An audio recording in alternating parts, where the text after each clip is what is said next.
معزز ناظرین السلام علیکم، میں شوکت علی، آپ دیکھ رہے ہیں great viewers T V. Australia میں بگ بیش لیگ میں ایک گیم آؤٹ یا سکس نے ایک نئی بیس چھیڑ دی ہے۔ ایک ٹیم نے 19ویں اوور کی دوسری گیند پر ہائی شاٹ کھیلا، لیکن باؤنڈری کے قریب موجود فیلڈر مائیکل نیسر نے دلچسپ انداز میں گیند کو کیچ کرنے کے لیے باہر اور پھر باؤنڈری کے اندر جا کر اپنے پاؤں کو زمین سے چھونے نہیں دیا اور کیچ کر لیا۔ آسٹریلیا میں جاری بگ بیش لیگ کے میچ کے دوران باؤنڈری کے قریب ایک دلچسپ کیچ نے نئی بحث چھیڑ دی ہے۔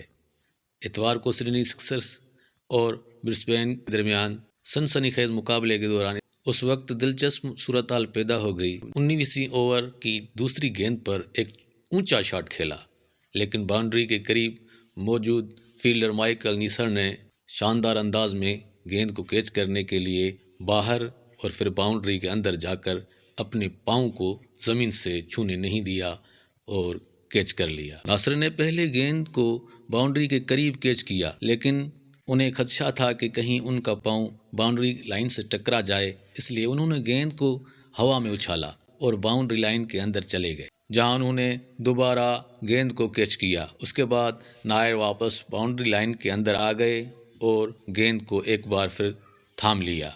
گراؤنڈ میں موجود تماشائیوں نے سوچا کہ یہ 6 رنز ہیں، لیکن امپائر نے اسے آؤٹ قرار دے دیا۔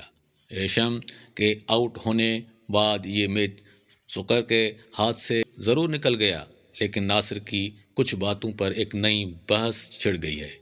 معزز ناظرین، دیکھنے اور سننے کا بہت بہت شکریہ۔ کمنٹ باکس میں یہ ضرور بتانا کہ یہ کیچ ہے یا آؤٹ۔